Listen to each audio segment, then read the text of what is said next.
Bienvenue au cours de rattrapage. Dans cette vidéo, on va parler des méthodes chimiques d'analyse. À la différence des méthodes physiques, ici une méthode chimique va détruire en fait l'espèce qu'on est en train d'analyser, puisqu'on va la faire réagir chimiquement avec une autre espèce. C'est donc du coup un autre type de méthode qui est complémentaire parfois, mais bon, il est aussi foncièrement différent des méthodes physiques d'analyse. On va alors parler du principe d'un titrage, puis on fera le titrage par pH-métrie et le titrage par conductimétrie.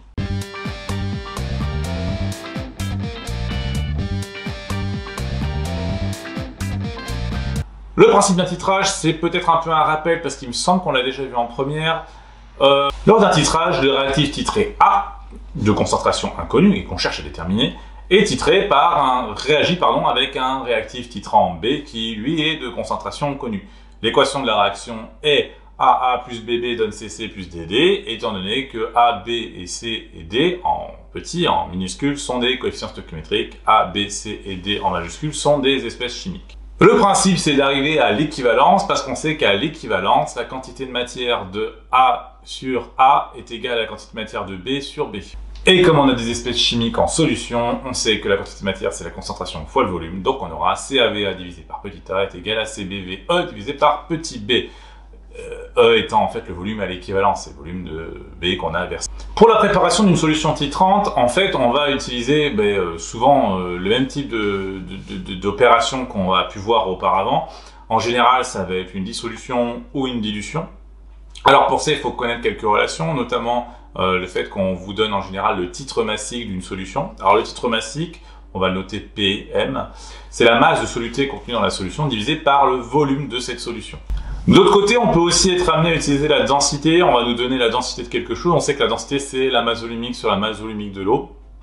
À partir de là, on connaît la masse volumique de l'eau. On sait aussi que la masse volumique, c'est la masse divisée par le volume. On pourra relier toutes ces équations-là pour pouvoir retrouver le volume qu'il faudra prélever de quelque chose pour avoir une concentration plus faible. Ne pas oublier non plus comment on fait une dilution.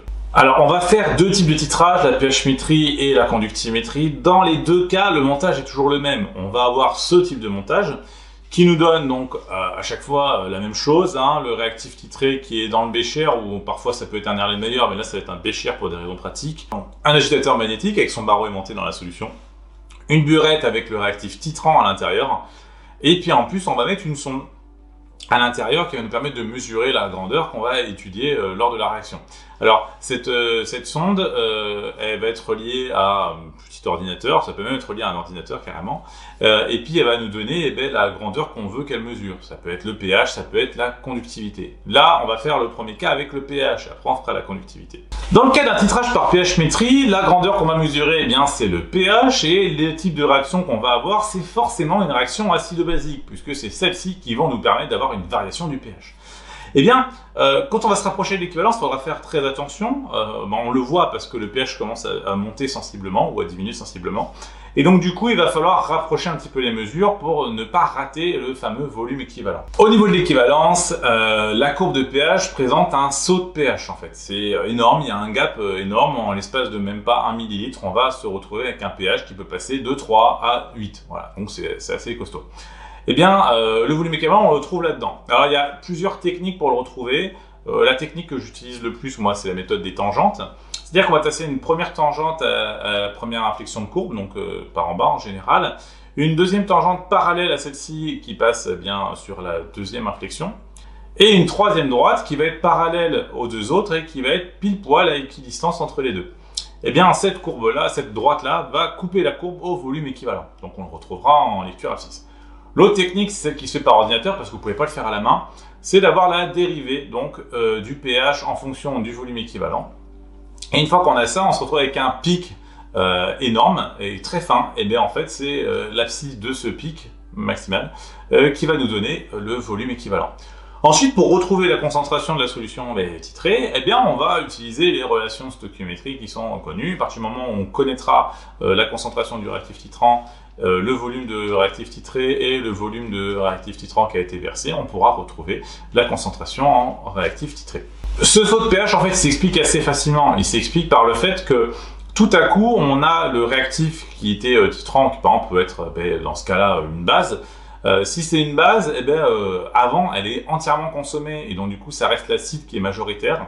Et juste après l'équivalence, eh bien, c'est le réactif titrant qui va être l'espèce majoritaire qui donc du coup va déterminer le pH. Dans le cas d'un titrage par conductimétrie, la courbe va pas du tout être la même. Alors déjà, on va pas mesurer le pH, on va mesurer la conductivité d'une solution. Il va falloir qu'on ait une solution assez diluée pour éviter que l'ajout de réactifs dilue la solution et donc du coup diminue fortement le coefficient de conductivité molaire. Ça, c'est les premières choses. Ensuite, la deuxième chose, évidemment, il faut que la réaction chimique fasse intervenir des ions. S'il n'y a pas d'ions, on ne va pas réussir à avoir une conductivité qui pourra être mesurée, ou du moins qui va varier. L'avantage, contrairement au pH, la mesure donc par pH-métrie, c'est qu'on n'est pas obligé de rapprocher les mesures au niveau de l'équivalence, déjà parce qu'on n'arrive pas à la repérer a priori, de toute façon. Et ensuite parce qu'en fait, on va se retrouver avec une courbe qui est assez caractéristique. On va se retrouver avec deux segments de droite qui vont se couper à un endroit, et cette intersection, bien sûr, c'est là le volume équivalent. Alors pourquoi on a un segment de droite qui est décroissant puis un segment de droite qui est croissant? C'est assez facile à comprendre en fait. Quand on utilise donc le réactif titrant sur le réactif titré, tant que les deux sont consommés, eh bien, on va avoir une diminution globale de la quantité d'ions et donc du coup la conductivité va baisser. Au moment où on est arrivé à l'équivalence, eh bien là on va rajouter du réactif titrant, on va rajouter des ions sans qu'ils soient consommés et donc du coup la courbe repart à la hausse au niveau de la conductivité. Et ensuite pour retrouver bien, la quantité ou la concentration, il suffit de retrouver l'équation de titrage et puis ensuite on peut, avec les relations qu'on connaît, notamment celle qui nous donne la concentration de réactif titré, donc CA, CA c'est tout simplement CBVE divisé par VA. Et on retrouve la concentration. Donc voilà, c'est fini pour cette courte vidéo sur les réactions chimiques d'analyse, l'analyse chimique.